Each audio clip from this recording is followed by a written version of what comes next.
Buenas tardes, ¿cómo les va? ¿Cómo andan?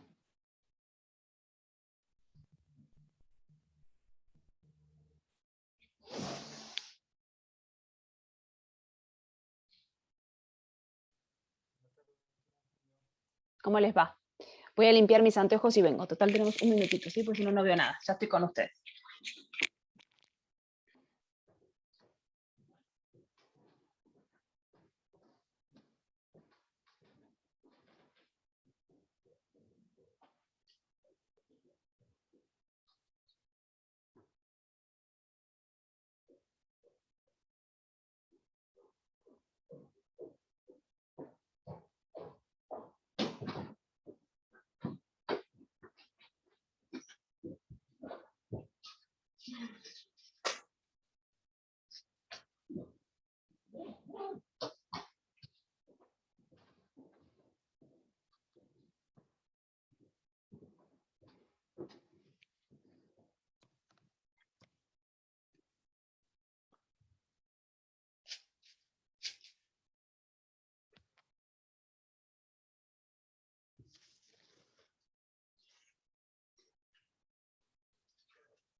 Bueno, ahora sí.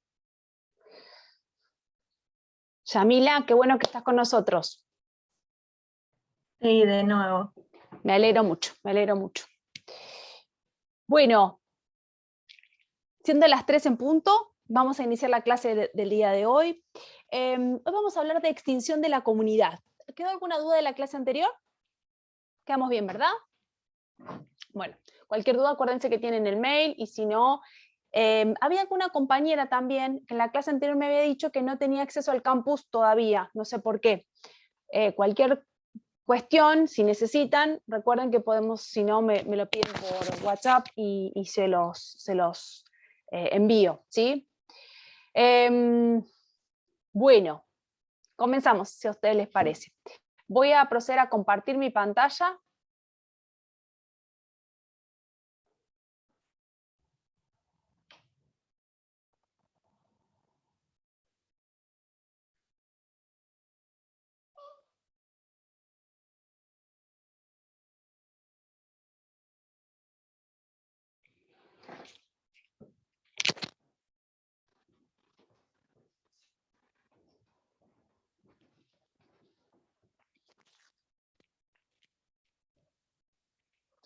Bien, achicamos aquí un poquito las caras de ustedes, así me queda más pequeño esto. Muy bien. Bueno, estamos aquí. Extinción de la comunidad, que correspondería al punto 6, perdón, a la unidad 6, puntos 4 y 5 de nuestro programa. Bueno, si nos remontamos al Código Civil y Comercial, al Código Civil Velezano, al Código derogado, vamos a observar que el codificador reguló un proceso de liquidación y de partición como una instancia inmediata a la extinción de la comunidad. Y guardó silencio en relación a una situación que se plantea, que es la indivisión poscomunitaria, es decir, los bienes, la comunidad disuelta, pero no liquidada. Frente a esto surgió la necesidad de crear soluciones, y por eso la doctrina y por eso la jurisprudencia aportaron soluciones a esta problemática y catalogaron a este periodo como indivisión postcomunitaria.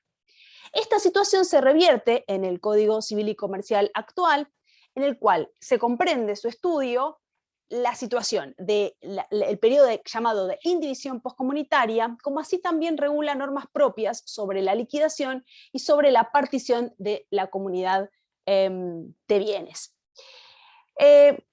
Con esta breve introducción, vamos a tener en claro algo. pasa de ser una comunidad dinámica a transformarse en un conjunto de bienes estáticos. A partir de la disolución del vínculo matrimonial y consecuentemente la disolución o la finalización del régimen patrimonial-matrimonial, se transforma en una fotografía de los bienes. Hasta aquí estaba conformada la comunidad. De ahora en más, otro va a ser el decir en relación a esos bienes. La extinción pone fin, como ahí les puse, al régimen patrimonial-matrimonial, siendo su efecto principal el cese de la ganancialidad. ¿Qué quiere decir esto? Que a partir de este momento los bienes que adquieran los cónyuges serán de carácter propio del cónyuge titular, excepto que respondan a una causa o título anterior, o sean el resultado de una permuta o de una reinversión de un bien ganancial.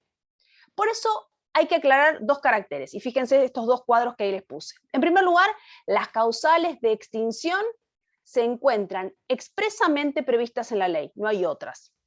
Y en segundo lugar, no siempre la extinción del régimen de comunidad se produce como consecuencia de la disolución del vínculo matrimonial.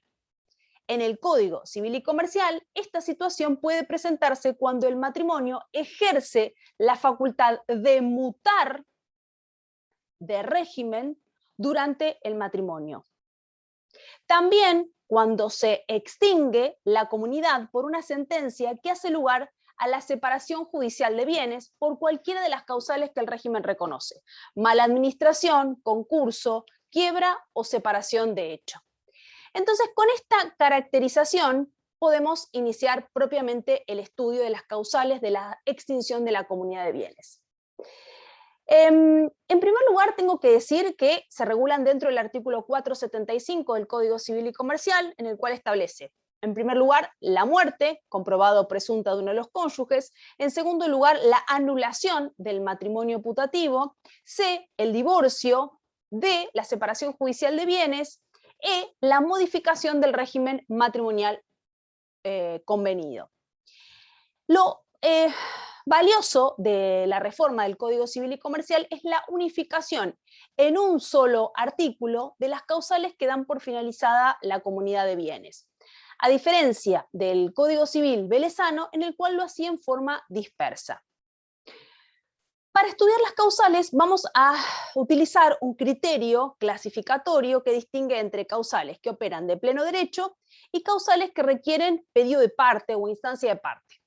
Las causales que operan de pleno derecho, fíjense en la parte derecha de la filmina, se establece o se clasifica la muerte real y presunta, la sentencia de divorcio o nulidad de matrimonio putativo, y a instancia de parte tenemos la sentencia de separación de bienes y la modificación del régimen patrimonial convenido.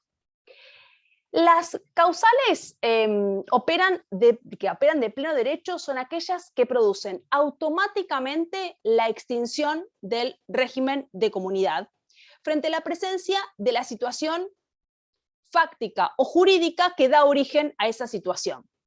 Nos referimos a la muerte, real o presunta, y nos referimos al divorcio o nulidad de matrimonio putativo. Vamos a iniciar por la muerte real o presunta.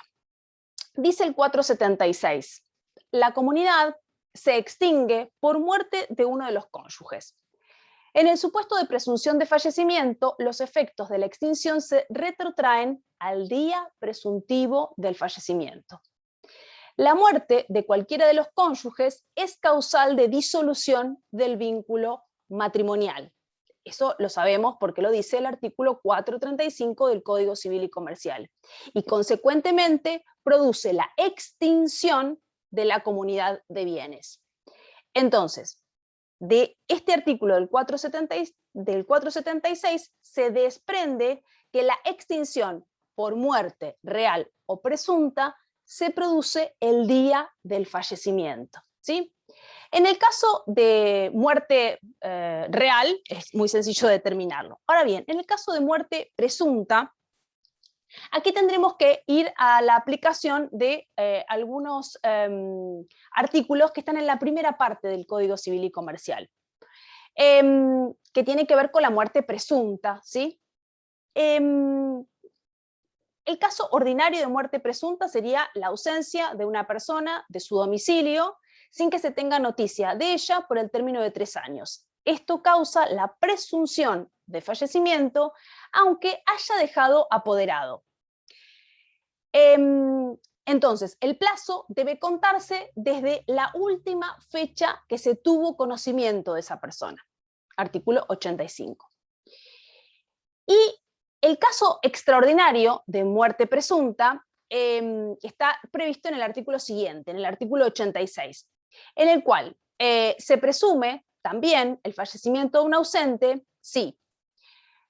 Si por última vez se encontró en el lugar de un incendio, terremoto, acción de guerra o algún otro suceso semejante que podría haber traído aparejado su muerte, o la participación en una actividad de carácter riesgoso y no se tiene noticias de esa persona, bueno, se contarán 2 años para determinar su muerte a partir desde el suceso que ocurrió o pudo haber ocurrido la muerte de la persona. Y también prevé el artículo 86 el caso de naufragio de una embarcación o un buque perdido si no se tuviese noticia de esa persona por el plazo de 6 meses, desde el día en que el suceso ocurrió o desde que se tuvo noticia. Este sería el caso del Rigel o del Ara San Juan. Por ejemplo, se inicia un proceso judicial y se determina cuál fue la última fecha que se tuvo conocimiento. Si por los próximos 6 meses no se supo nada, bueno, esa será la fecha, se determina judicialmente que esa es la fecha presunta de fallecimiento. La segunda causal que tenemos que analizar es la declaración judicial de divorcio. Como sabemos, el divorcio declarado por sentencia produce la disolución de pleno derecho del vínculo matrimonial y además produce como consecuencia la extinción del régimen patrimonial matrimonial. Cuando se trata de un matrimonio que por opción o por vía supletoria quedó sujeto en el aspecto patrimonial al régimen de comunidad y pone fin al proyecto de vida común, con el divorcio, se resuelve la distribución de los bienes de 2 formas. O se incluye en la propuesta de convenio regulador los efectos de la disolución, de la extinción del conjunto de bienes, o ante ausencia o falta de acuerdo, habrá que iniciar una acción autónoma para resolver cómo se distribuyen los bienes. La decisión legislativa que se adopta con relación al momento de la extinción del régimen de comunidad de bienes está en la misma línea que tenía el Código de Vélez. Recordemos que el artículo 1306 del Código derogado decía que la sentencia de separación personal y divorcio vincular producían la disolución de la sociedad conyugal con efecto retroactivo al día de la notificación de la demanda o de la presentación conjunta, siempre y cuando no se afectasen los derechos de terceras personas de buena fe. Con cierta similitud en relación al momento de la extinción del régimen en el sistema anterior y en el sistema actual, debe valorizarse que en el sistema actual se prevé una situación que no estaba prevista en el sistema de Vélez. Mientras que en el Código derogado se guardaba silencio con respecto al supuesto de que la separación personal o el divorcio vincular hubiese precedido una situación de separación de hecho, el Código Civil y Comercial, con un criterio más cercano a la realidad, establece que si en el caso de la separación de hecho procedió a la anulación del matrimonio o al divorcio, la extinción de la comunidad se retrotrae a ese momento, al momento de la separación de hecho. Por lo tanto, si se puede acreditar que la separación de hecho antecedió a al divorcio propiamente dicho, esto hace cesar la ganancialidad desde ese momento, es decir, tiene efecto retroactivo al momento de la separación de hecho. Y esto va a tener implicancia directa al momento del dictado de la sentencia. Y esto tiene sentido. ¿Por qué? Porque si el régimen de comunidad encuentra su fundamento en la solidaridad familiar, si ya no existe unión matrimonial, tampoco existe solidaridad familiar. Si se finalizó el proyecto de vida en común, realmente la solidaridad familiar tiene que estar hasta el momento que estuvimos juntos. A partir de que estamos separados, no se deben presumir gananciales esos bienes adquiridos. Entonces, fíjense aquí. ¿Cuándo se retrotrae? Se retrotrae. ¿Cuándo se produce la extinción? La extinción se produce con efecto retroactivo al día de la notificación de la demanda o de la petición conjunta de los cónyuges.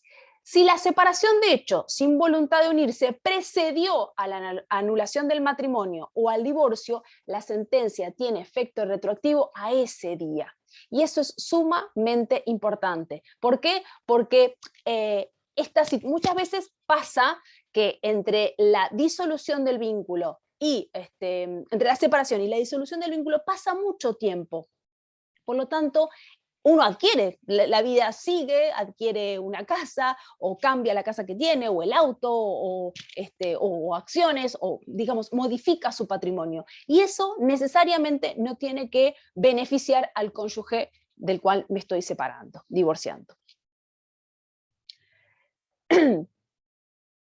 El tercer supuesto que establece el 475 es la declaración judicial de matrimonio putativo.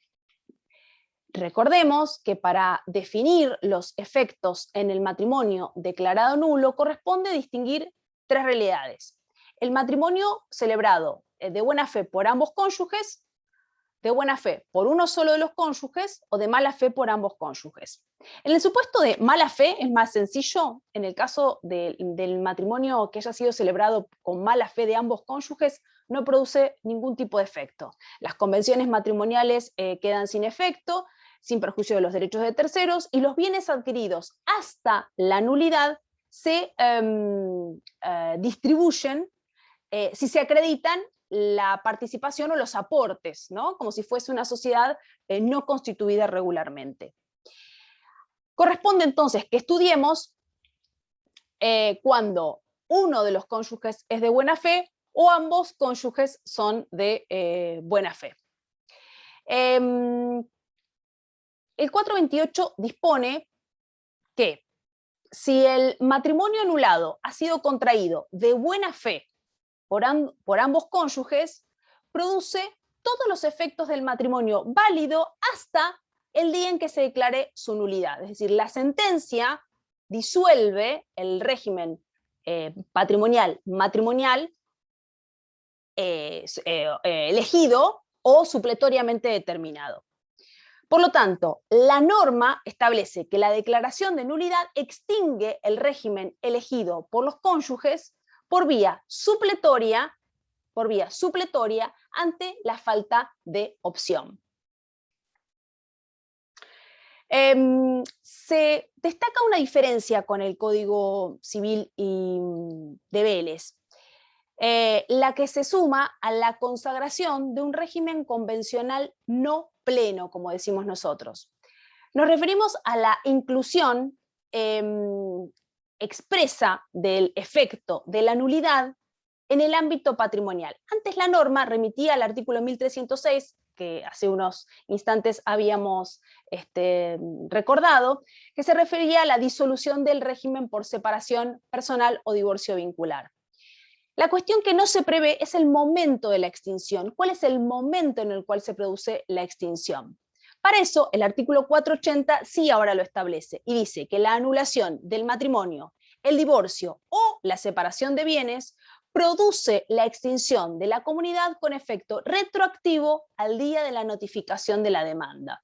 Entonces, con relación al matrimonio contraído de buena fe de los cónyuges, con buena fe de uno de los cónyuges y mala fe del otro de los cónyuges, el artículo 429 establece que si uno solo de los cónyuges es de buena fe, el matrimonio produce todos los efectos de un matrimonio válido con respecto al cónyuge de buena fe. Y aquí trae tres opciones, el 429, que es bastante interesante. Tres opciones que puede optar el cónyuge de buena fe. ¿Cómo disuelve la comunidad de bienes? Bien, el 429 dice que puede considerar, el de buena fe puede disolver el régimen de comunidad teniendo en cuenta alguna de estas tres opciones. Una de ellas es considerar que el matrimonio se rigió por el régimen de separación de bienes, en cuyo caso cada uno conservará su patrimonio que se integrará con lo aportado y con lo adquirido durante el matrimonio. Una segunda opción, mantener el régimen de comunidad, y una tercera opción, disolverlo como si fuese una sociedad de hecho, probando los aportes que se hubiesen hecho a la construcción de la comunidad. ¿Y qué opción va a elegir el cónyuge de buena fe? Y depende. En el caso de que el cónyuge de buena fe hubiese hecho aportes en la comunidad, que hubiese incrementado el conjunto de bienes, pero son bienes de titularidad, bienes gananciales de titularidad propia, y la verdad es que le conviene disolver la comunidad de bienes como el régimen de separación. ¿Por qué? Porque en el régimen de separación ustedes recordarán que cada uno es titular de los bienes que adquiere, por lo tanto le va a convenir esa opción. En cambio, si el régimen, si el que incrementó el patrimonio es el cónyuge de mala fe, y bueno, le va a convenir optar por disolver el régimen patrimonial matrimonial en base al sistema de comunidad. ¿Por qué? Porque va a adquirir el 50% o la mitad de los bienes aportados por el cónyuge de mala fe. Y por último, si durante la vigencia del matrimonio compartían un emprendimiento económico común, podrá resultarle de conveniencia liquidar los bienes conforme a acreditar los aportes realizados y por lo tanto utilizar los parámetros de la disolución de una sociedad no constituida regularmente. Bien, entonces, hasta aquí lo que hemos visto en relación a las causales que operan de pleno derecho, que es la muerte real y presunta, y la sentencia de divorcio y la declaración judicial de matrimonio putativo. La muerte real, es claro, la fecha es de la muerte presunta, bueno, habrá el caso ordinario o el caso extraordinario. El caso ordinario, recuerden que es la fecha, la última fecha que se tuvo conocimiento, pasado los 3 años, habrá una declaración judicial que determina que esa es la muerte presunta, y si es un caso extraordinario, bueno, 2 años en el caso de accidente, terremoto, acción bélica, o 6 meses en el caso de buque o naufragio. En el caso de sentencia judicial de divorcio, bueno, va a tener la fecha de la disolución, de la extinción de los bienes, será el de la presentación, el día de la notificación de la demanda, si es presentación unilateral, o el día de la presentación, si es presentación conjunta.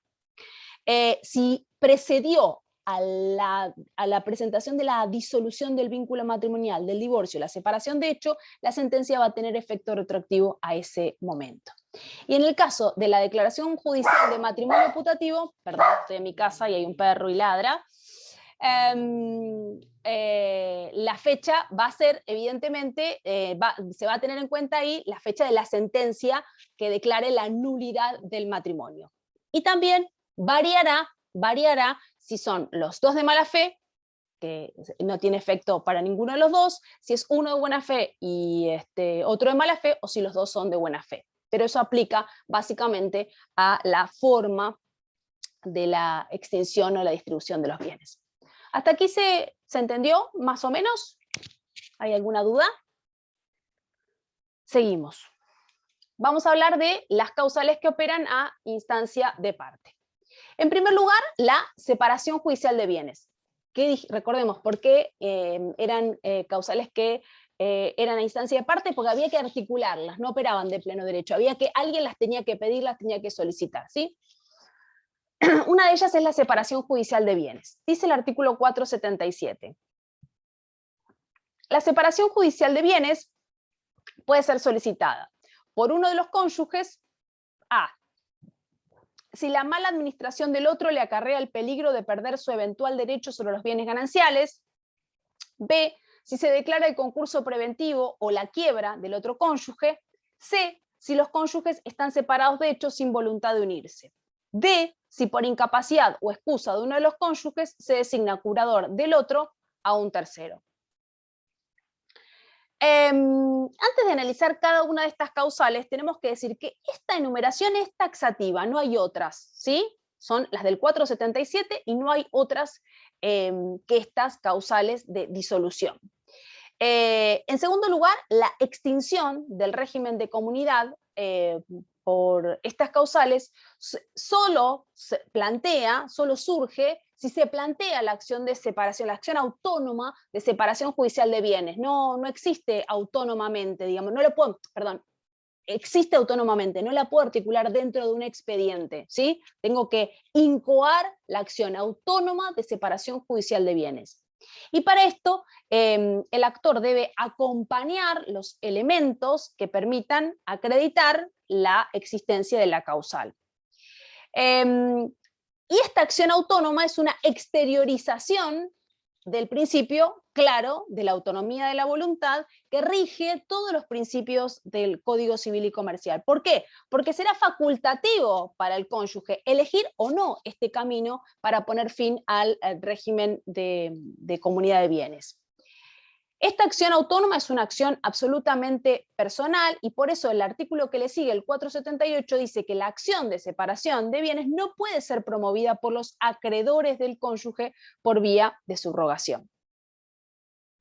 Vamos a analizar cada una de estas causales. En primer lugar, ¿qué se entiende por mala administración?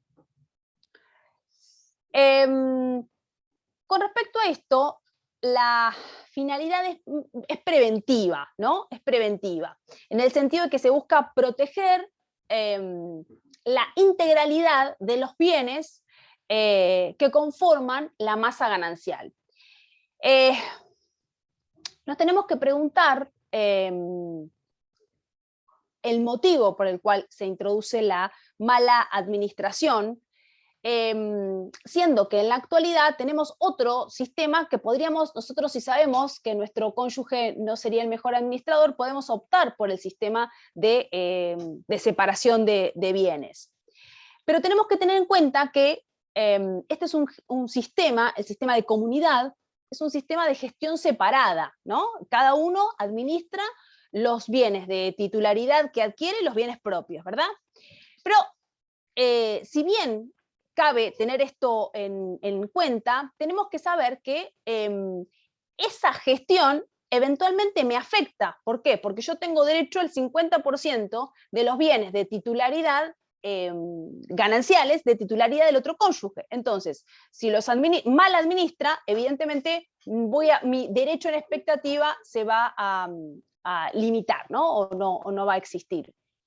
Entonces, el código conserva esta causal de mala administración, omite todo extremo que deba reunir la conducta del cónyuge para considerarlo malo administrador. La mala administración implica una gestión inepta, negligente, no solamente sobre los bienes propios, sino también sobre los bienes gananciales. Y además un elemento subjetivo, que es la falta de aptitud, ¿no? O sea, el elemento objetivo es la pérdida, el elemento subjetivo es la falta de aptitud, la negligencia, el dolo en la gestión de los bienes, ya sea propios o gananciales. No es solo un hecho aislado, sino que hay que analizarlo en su integralidad, la administración de los bienes, y no solamente un mal negocio puede traer acarreado la separación judicial de bienes. Entonces, reitero, tiene que haber elementos estructurantes, elementos objetivos y elementos subjetivos. Elementos objetivos es el mal manejo de los bienes propios y o gananciales. Y un elemento subjetivo que es la negligencia o la inoperancia, la culpa, el dolo, en definitiva. Y por otro lado, el otro elemento que hay que tener en cuenta para analizar la mala administración es el hecho aislado. No se lo puede interpretar como un hecho aislado, sino que hay que analizarlo en todo su conjunto, ¿verdad? Por lo tanto, un solo mal negocio no trae aparejado esta cuestión. Y hay que tener en cuenta que acá se refiere hacia los bienes propios y hacia los bienes gananciales. Por esto que les estoy refiriendo en relación a que el derecho que uno tiene sobre los eventuales, el derecho en expectativa sobre los bienes gananciales, y en relación a los bienes propios, bueno, esto que les estoy diciendo, ¿no? Que evidentemente me trae aparejado una característica en relación a su conducta. La opción B, que se puede solicitar una separación judicial de bienes, es el concurso preventivo o la quiebra, ¿no? Si se declara, dice, el concurso preventivo o la quiebra del otro cónyuge. Esta causal va a ser procedente desde la apertura del proceso de concurso hasta la rehabilitación del concursado o hasta que finalice el proceso concursal, el proceso falencial. Por lo tanto, aquí no hace falta probar nada, sino simplemente hay que acreditar la existencia del inicio del primer despacho del proceso falencial, del proceso de quiebra, del proceso de concurso, es suficiente para traer aparejado o solicitar la separación judicial de bienes. No va a tener que acreditar alguna otra causal o alguna otra cuestión. Es bien objetivo. Puedo pedir la separación judicial de bienes también si los cónyuges están separados de hecho sin voluntad de unirse. Este es un aporte valioso que ha hecho el Código Civil y Comercial, incorporando este inciso C. ¿Por qué? Porque de esta forma queda plasmado, queda comprendida la situación fáctica en sí misma, sin considerar si fue una separación de hecho, un abandono unilateral, un abandono bilateral, sucesivo, o fue instantáneo, o sea, simultáneo, quiero decir, es decir, si lo hicieron los dos juntos o no, que era una elucubración o era una manifestación que hacía el Código Civil derogado. Advertimos que para que se dé esta causal simplemente debe acreditarse la existencia de un elemento objetivo que es el cese de la vida en común, y además un elemento subjetivo que es la falta de intención, ¿no? de permanecer en esa forma de vida. El cuarta supuesto de separación judicial de bienes es la incapacidad o excusa de uno de los cónyuges, si por incapacidad o excusa de uno de los cónyuges se designa curador del otro a un tercero. El Código prevé el supuesto de que se designe al cónyuge como curador del otro, ¿no? Esa es en principio la regla. En ejercicio de esta función va a poder administrar los bienes que integran el patrimonio del cónyuge cuya declaración de incapacidad o restricción de su capacidad se decrete. Pero en el caso de que se excuse de intervenir en esta función y lo delegue en un tercero, va a estar legitimado para pedir la separación judicial de bienes. ¿Por qué? Porque puede pensar, agrego en relación al punto D, porque puede pensar que el tercero los puede administrar mal o mal administrar y por lo tanto quiera preservar su derecho a la ganancialidad sobre el 50% de los bienes del cónyuge insano o declarado restringida en su capacidad. ¿Hasta aquí vamos bien? Bueno, espero que sí. Sí, yo... Ok, perfecto. Vamos a hablar de las medidas cautelares. Dice el artículo 479. En la acción de separación judicial de bienes se puede solicitar las medidas previstas en el artículo 483. ¿Qué quiere decir con esto? Este artículo fue pensado para proteger la integralidad de la masa ganancial, ¿no? La masa ganancial en su incolumnidad, ¿no? En su totalidad, en su conjunto. Y así preservar este derecho en expectativa que yo les vengo refiriendo, les vengo reiterando a lo largo de esta charla, sobre el 50% de la masa ganancial de titularidad del otro cónyuge. Entonces, durante el proceso de separación judicial de bienes, puede suceder que el otro cónyuge celebre actos tendientes a insolventarse o a modificar la composición de su masa ganancial o de la masa ganancial de bienes de su administración, respecto de los cuales el otro cónyuge tiene un derecho en expectativa equivalente al 50% de su valor. Entonces, justamente estas medidas a las que alude el 479 y que remite al 483 están dirigidas a esto, a proteger la ganancialidad, la masa ganancial. Fíjense que el 483 dice, en caso de que se vean afectados sus intereses, los partícipes pueden solicitar, además de las medidas que prevean los procedimientos locales, las siguientes. A. La autorización para realizar por sí solo un acto para el que sería necesario el consentimiento del otro, si la negativa es injustificada. Y B. Su designación o la de un tercero como administrador de la masa del otro. Su desempeño se rige por las facultades y obligaciones de la administración de la herencia.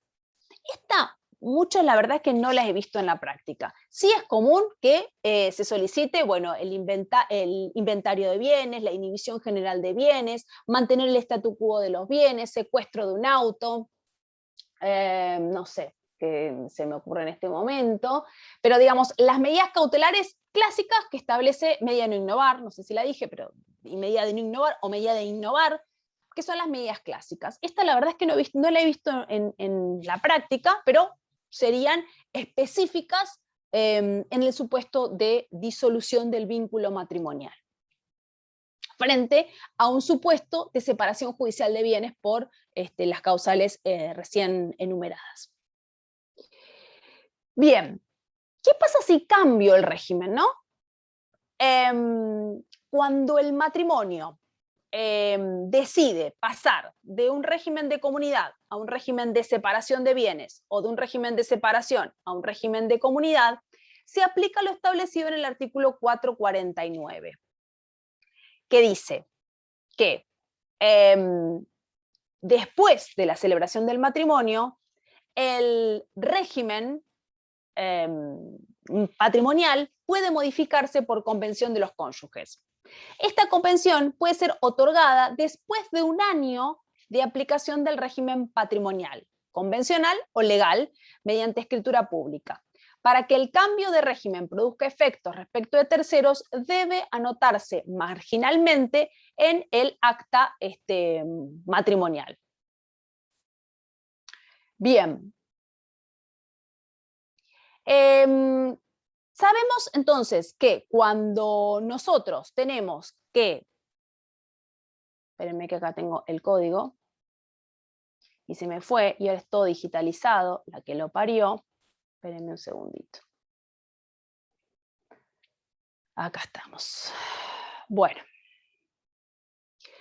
Cuando la mutabilidad permite pasar del régimen de comunidad al régimen de separación, el acceso al régimen de separación de bienes, primero tiene que pasar por la liquidación, por la extinción del régimen de comunidad para pasar al régimen de bienes. Es decir, se deberá determinar cuáles son los bienes, cuál es el derecho en expectativo que tengo respecto a los bienes de titularidad del otro, debo materializar ese conjunto de bienes y se incorporan a mi patrimonio. Y además tiene que haber una anotación registral de ese cambio de régimen en el registro civil y en los registros en los cuales se encuentren incluidos los bienes, en el registro automotor o en el registro de la propiedad inmueble, si esto sucediese. Es más sencillo el caso de el cambio del régimen de separación al régimen de comunidad. ¿Por qué? Porque no hay bienes en común. Por lo tanto, solo habrá que asentar la elección o el cambio de sistema patrimonial en los regímenes correspondientes. Por eso digo, si paso del régimen de comunidad al régimen de separación, primero que es una elección, ¿no? Es una elección. Este es uno de los supuestos en los cuales es por disposición de las partes, ¿sí?, la extinción del régimen. Pasar del régimen de comunidad al régimen de separación implica la finalización del régimen de comunidad, la extinción del régimen de comunidad para pasar a otro. Para eso tengo que extinguir, tengo que liquidar, tengo que adjudicar, tienen que pasar a mi patrimonio personal y ya pasan a ser bienes propios. ¿Por qué? Porque en el régimen de separación de en el régimen de separación de bienes, cada uno administra y dispone de sus bienes y todo lo que adquiere permanece dentro de su patrimonio personal. Bien, bueno, aquí es lo que le expliqué, está en la filmina. Esto es importante. ¿Cuándo se produce el momento de la extinción? Definir el momento de extinción del régimen reviste gran importancia porque ahí ¿qué pasa? Que se ubica el cese de la ganancialidad.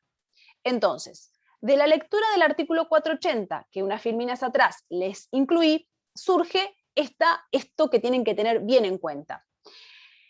En los supuestos de anulación del matrimonio, divorcio o separación de bienes, se produce la extinción de la comunidad con efecto retroactivo al día de la notificación de la petición unilateral o notificación de la demanda de nulidad de matrimonio o presentación conjunta, ¿sí? De petición de divorcio. En este marco, todos los bienes posteriores adquiridos a la notificación de la demanda de disolución de vínculo unilateral o a la demanda de nulidad o a la presentación conjunta, todo lo que se adquiera a partir de ese momento son bienes propios. De esta forma, el patrimonio de cada cónyuge se integrará con los bienes propios que cada cónyuge trajo a la comunidad, la parte de los gananciales que se le adjudique en la partición y los bienes que incorpore a partir de la notificación de la demanda de divorcio o de nulidad de matrimonio o la presentación conjunta. En el caso de que hubiese separación de hecho previa, y ahí hablamos del último cuadrado, la sentencia va a tener efecto retroactivo a esa fecha, a la fecha de separación de hecho, ¿sí? Introducir una respuesta a la situación de los bienes gananciales durante el estado de separación de hecho, como les dije anteriormente, ha sido una incorporación muy importante del Código Civil y Comercial que destierra las incertidumbres que produce este espacio de tiempo, ¿no? Que muchas veces se ocultaban bienes para que no fueran gananciales, pero ya saber que lo que uno adquiere con posterioridad a la separación de hecho son bienes propios es una seguridad, aporta a la seguridad jurídica.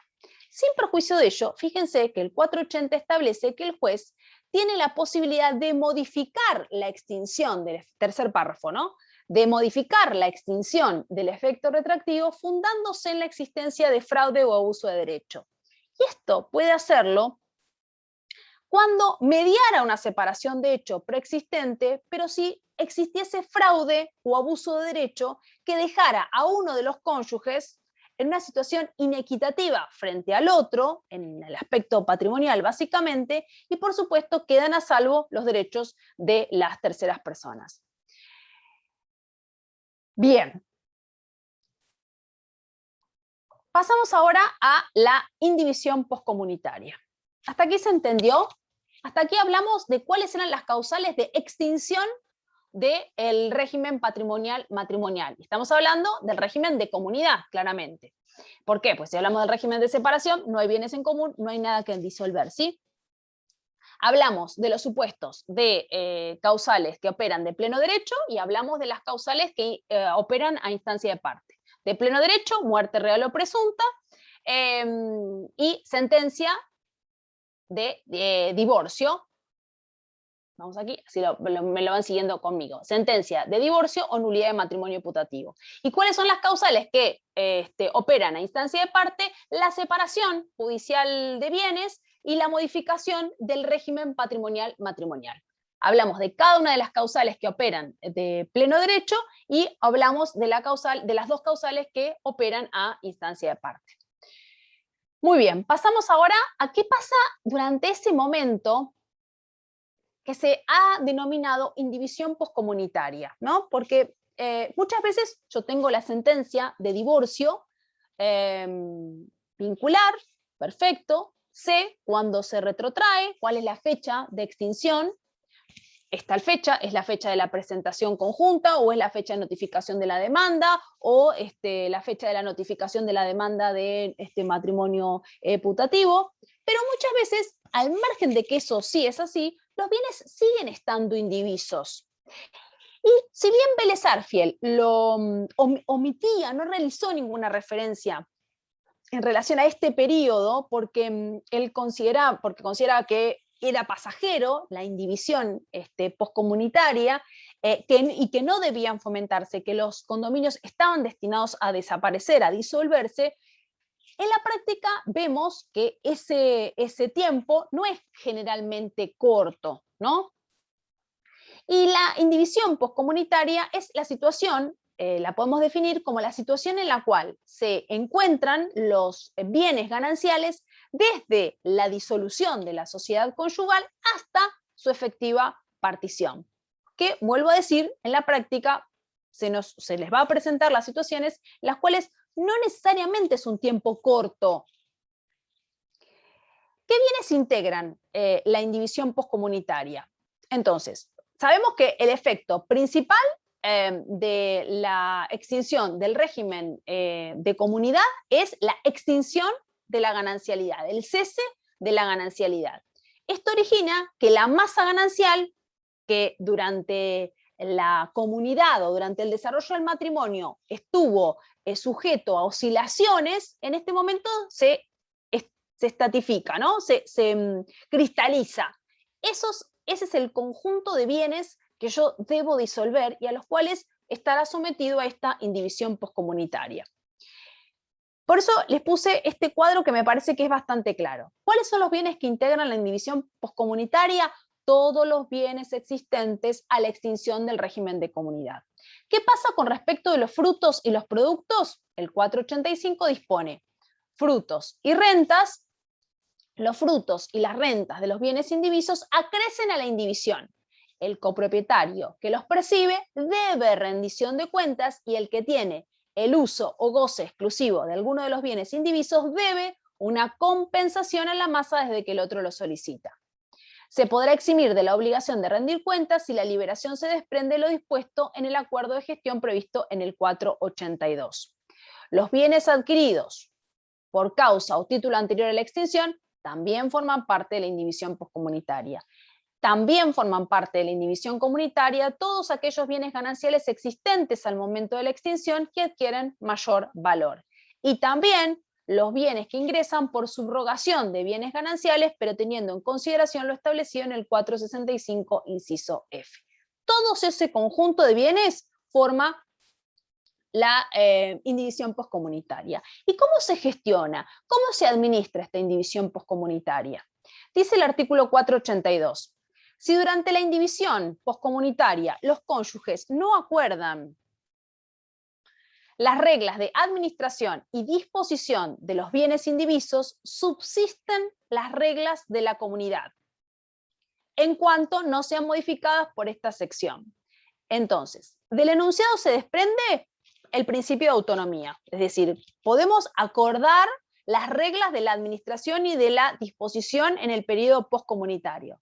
Ahora bien, si no nos ponemos de acuerdo, se le van a aplicar las normas sobre la comunidad de bienes. La que veníamos aplicando hasta el momento, se le siguen aplicando a este conjunto de bienes indivisos hasta su efectiva partición. Entonces, como vemos, se prioriza el principio de autonomía de la voluntad sobre los principios de orden público, en consonancia con el reconocimiento de la libertad en el aspecto personal y patrimonial del matrimonio. De todas formas, corresponde que aclaremos que existe la posibilidad de celebrar acuerdos sí y solo si la comunidad, el cese o la extinción del régimen de comunidad se produce como consecuencia de la disolución del vínculo matrimonial. ¿Qué quiere decir esto? Que en el caso de separación judicial de bienes, el vínculo matrimonial subsiste y por lo tanto resulta alcanzado por las normas comprendidas por el régimen primario, que seguramente o vieron con Silvia Fernández o van a ver mañana con Silvia, en cuyo caso quedan comprendidas o quedan restringidas las facultades de disposición. Como el acuerdo al que pueden arribar los cónyuges es facultativo, pueden limitarlo a ciertos actos de administración o ciertos actos de disposición o a un acto en especial, sujetando el resto a las normas de la comunidad. Y como todo acuerdo de voluntades, puede ser que en un momento sea el indicado, pero después suceden hechos que hagan que las partes se tengan que volver a reunir y plantear modificaciones. Bien. ¿Qué más tenemos que decir en relación a esto?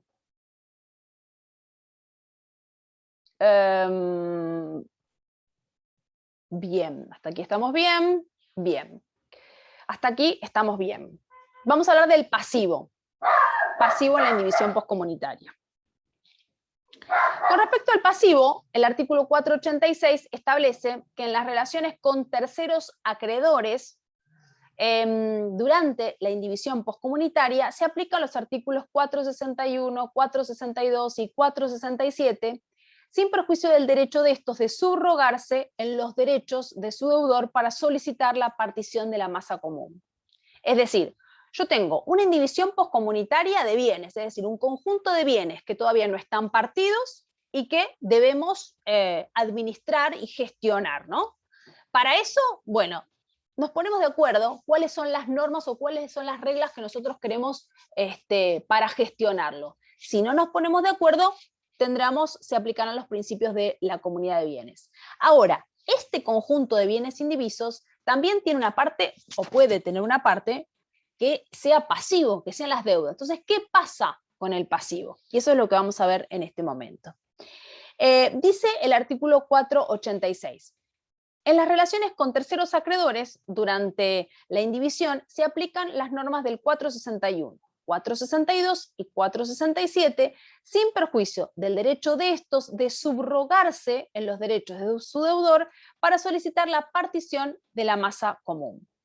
Por lo tanto, al igual que en el régimen anterior, el Código Civil y Comercial distingue en el marco del aspecto exterior o cuestión de la obligación, que consagra la regla de la responsabilidad por deuda frente a terceros, aunque sea de gestión separada, y la relación interna de la comunidad, que después se definirá quién debe en definitiva pagar las deudas, ¿no? Un tema que van a ver con la doctora Rotonda. Pero frente a terceros, aunque haya gestión separada, se responde en forma separada y en forma conjunta en base a lo que establezca el régimen primario. Por eso se hace alusión al 461, 462 y 467. ¿Sí? La regla general reconoce excepciones, entonces, que tiene que ver con el régimen primario, 461 y 462. En el régimen de comunidad también le aplicamos el artículo 467, régimen primario, y además 467, que son los gastos de conservación de los bienes gananciales. Entonces, en el régimen primario se establece el principio de solidaridad por la deuda, cuando la obligación se refiere al propio sostenimiento o de los hijos, o las necesidades del hogar, educación de los hijos, o hijos comunes o no comunes, pero que convivan, que sean menores de edad y que tengan capacidad restringida o discapacidad. En cambio, en el régimen de comunidad también se establece la concurrencia por la deuda cuando se trate de actos conservatorios sobre bienes gananciales. Entonces, también se responde frente a terceros por estas cuestiones que tienen que ver con el régimen primario, y le sumamos en el régimen de comunidad el supuesto de conservación de los bienes gananciales. En este caso, el acreedor tiene la posibilidad de extender el reclamo al cónyuge deudor y al cónyuge deudor, obvio, y al cónyuge no deudor, pero solo ¿hasta dónde? Hasta el límite de la ganancialidad de su titularidad. O sea, responde con los bienes gananciales de su titularidad que se encuentren bajo su administración. Ese es el límite de la cual puede o va a responder por este tipo de deudas, por los gastos de conservación. En este contexto, los acreedores no resultan afectados por la disolución del régimen, puesto que se mantiene la indivisión de las masas que existían al momento del nacimiento de la obligación. Y solo pasará al patrimonio propio cuando se hayan saldado estas normas. Por lo tanto, la norma autoriza a cualquiera de los acreedores, de los cónyuges o excónyuges, a subrogarse en los derechos de su deudor y solicitar la partición de bienes. Pero ¿hasta dónde? ¿Cuál es su interés? Su interés es hasta el límite de su acreencia. A partir de ello, no puede subrogarse en esos derechos que no le son propios. Por lo tanto, la disolución del régimen no puede perjudicar los derechos de los acreedores anteriores sobre la integralidad del patrimonio de este. ¿Se entiende lo que estoy diciendo? ¿Quién va a responder por las deudas de la comunidad? Se va a responder con el patrimonio indiviso y va a seguir esas deudas sobre el patrimonio indiviso. ¿Y cómo las vamos a responder? Y de la misma manera que las respondíamos a las deudas durante el periodo de comunidad o de convivencia. Cada uno va a responder por las deudas que tome con los bienes gananciales de su titularidad y con los bienes propios. Ahora bien, hay algunas deudas que durante el periodo de indivisión también puede ser obligado al cónyuge no tomador de la deuda. ¿Cuáles son esas? Las que son atinentes al régimen primario o a la conservación de los bienes gananciales. En ese caso, también podrá ser imputada la deuda al cónyuge que no la tomó. Pero ¿hasta dónde o con qué bienes va a responder? Con los bienes de titularidad, de su titularidad, hasta el límite de su ganancialidad. Bueno, hablé mucho, chicos. A ver si ustedes me entendieron. ¿Están ahí o se durmieron o se fueron? ¿Se entiende qué es lo que estábamos hablando? ¿Sí? Es un tema aburrido, pero no es un tema complejo. Lo vuelvo a reiterar. Hoy vimos causales de extinción de la comunidad de bienes. Hay causales, como se clasifican, en dos grandes ejes. Las que operan de pleno derecho y las que operan en instancia de parte. Las que operan de pleno derecho, muerte real o presunta, disolución de vínculo matrimonial, matrimonio, nulidad de matrimonio, matrimonio putativo. Y aquellas que operan a instancia de parte. ¿Cuáles son las que operan a instancia de parte? El régimen, la separación judicial de bienes, en primer lugar, y en segundo lugar, la mutabilidad del régimen. Es decir, yo puedo cambiar, esto lo vieron en alguna clase ya, yo puedo cambiar el régimen patrimonial-matrimonial, ¿no? Puedo optar por el régimen de comunidad y al año puedo cambiar al régimen de separación, y al otro año puedo volver a cambiar al de comunidad, y al otro año puedo cambiar al régimen de separación. Ahora, pero yo al cambiar de un régimen al otro, extingo el sistema que tenía y paso al otro. Del de comunidad al régimen de separación es donde se produce un poquito más de complejidad. ¿Por qué? Porque tengo que declarar la extinción con una fecha precisa, los bienes van a pasar a mi patrimonio personal y eso tiene que reflejarse en el registro civil y en cada uno de los registros donde tuviese bienes, en el régimen en el registro automotor o en el registro de la propiedad inmueble, en el caso de que así fuera, ¿sí? Vuelvo a decir, pasar del régimen de separación al régimen de comunidad no tiene tanta complejidad porque son bienes propios hasta este momento, ¿sí? Bien. Y después vimos que hablábamos de indivisión poscomunitaria, ¿no? Este conjunto de bienes que si bien yo tengo disuelta la comunidad y tengo una fecha de disolución, que dijimos que la fecha de disolución de la comunidad y variará. Si es la muerte real, ya sabemos cuál es. Si es una muerte presunta, también hablamos y remitimos al 85 y al 86 del Código Civil y Comercial. Si es una muerte, un caso ordinario de presunción de fallecimiento, son 3 años desde el último vez que se lo vio. Si es un caso extraordinario, si es un accidente, un hecho bélico o un terremoto, será 2 años desde esa última vez o desde el hecho que sucedió. Y si es un naufragio, son 6 meses desde ese hecho, ¿sí? Si estoy hablando de divorcio, y bueno, si lo presentamos en forma conjunta, esa va a ser la fecha. Si la presentó una sola de las partes, va a ser la fecha de la notificación de la acción de petición unilateral, y si es una acción de nulidad de matrimonio, va a ser también la fecha de notificación. Salvo que, ¿qué? Salvo que hubiese una separación previa, entonces el efecto retroactivo va a ser a la fecha de separación. Entonces, disolverlo es algo fácil, digamos, fácil de determinar. La cuestión se presenta cuando hablamos de la indivisión poscomunitaria. Es poco común, ahí estoy con vos, Anabela. Muchas veces pasa que yo no, digamos, me divorcio y el otro día vendo y ya se acabó. No, muchas veces pasan años, con ese conjunto de bienes permanece inalterado y por lo tanto, ¿cómo lo gestionamos? Y lo gestionamos como queremos, lo podemos, en virtud del principio de autonomía de la voluntad, podemos decidir y poner las reglas nosotros. Si no nos ponemos de acuerdo, se aplican las reglas de la comunidad. ¿Y qué pasa con las deudas de esa comunidad? Bueno, las deudas de esa comunidad pasa que deben ser soportadas en la misma forma que como era en la comunidad. La regla es la regla de la separación, ¿sí? Regla de separación. ¿Por qué? Porque en realidad todos los bienes que yo adquiero son gananciales, pero de titularidad del que los adquiere. Y las deudas pasa lo mismo. Son responsabilidad del que las adquiere. Salvo las que tienen que ver con el régimen primario, el sostenimiento propio de la casa, hijos en común, hijos no comunes que convivan, menores de edad o con capacidad restringida, o el 467, los gastos de conservación del bien. Eso es lo que hablamos hasta ahora.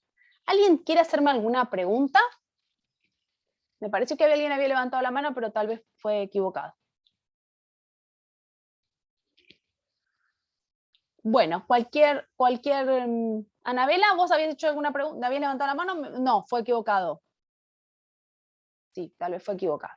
Bueno, si no hay preguntas, hasta aquí ha llegado la clase del día de hoy. Conmigo nos vamos a volver a encontrar, si no me equivoco, el 15-16, hablando de, no, el 15, 22, 29, que vamos a hablar filiación, que está... Ay, te escucho mal, Anabela, decime. Hola. ¿Querés escribirme en el chat? Porque no te escucho bien. ¿Ustedes la escuchan? No, como que está medio robotizado, ¿viste, Anabela? Si querés me la escribís en el chat acá, y si no, me la escribís por mail tu duda, ¿dale?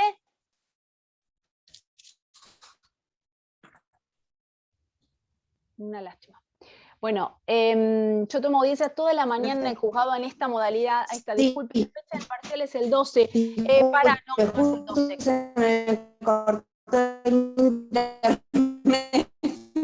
Ay, se te escucha medio mal.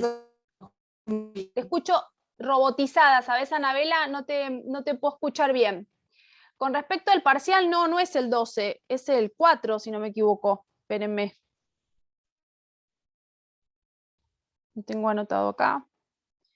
Yo tengo entendido que es el 4 oral. El 4, si no hay ningún cambio, es el 4, y el 12 sería el recuperatorio, porque el 11 creo que es feriado. Lunes 11 es feriado, sería el martes 12 el recuperatorio. Si no, ¿están ustedes de acuerdo en esto? No ha habido ningún cambio en estos días, ¿no? Creo que hubo un cambio. ¿Cuándo fue el cambio? No me enteré. En realidad creo que los chicos del centro.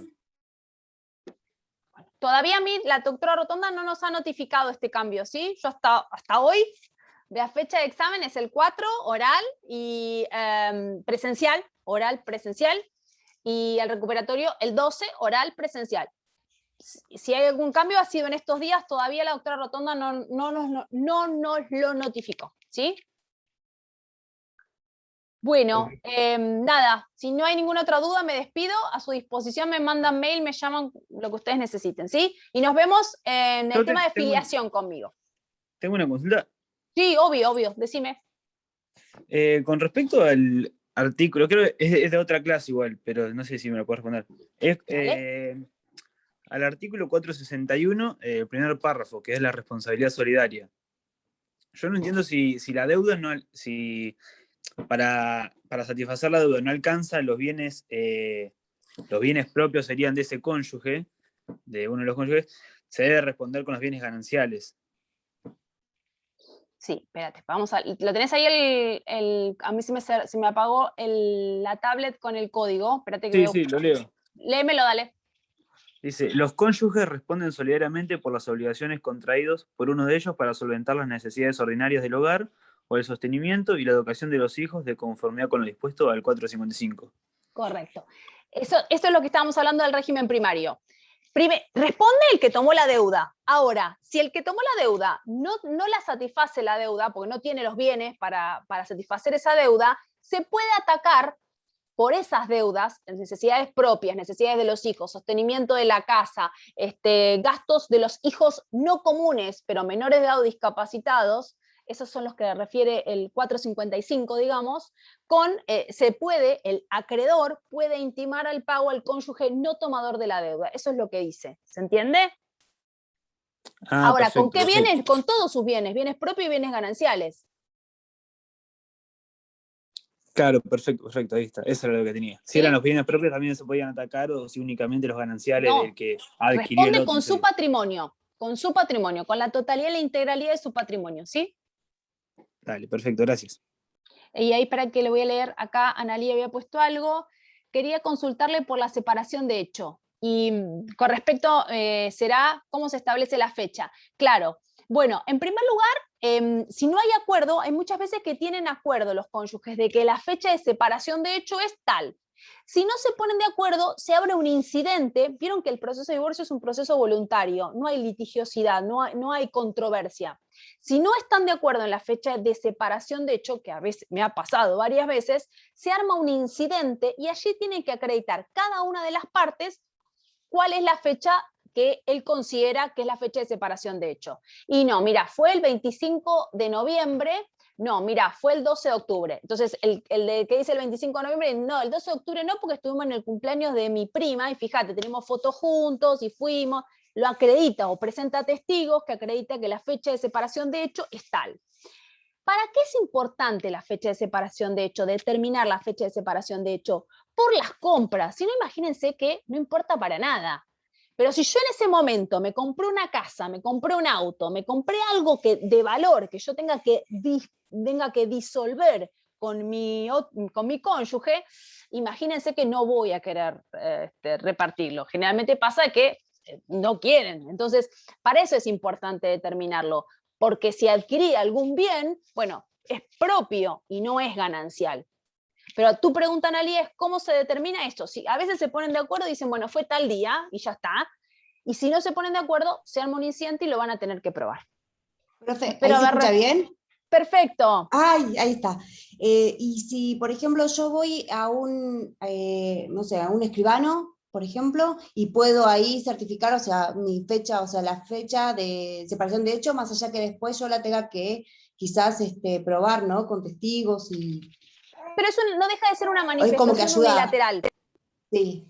El escribano lo único que va a decir es, la señora fulana de tal dice que se fue de la casa a tal fecha.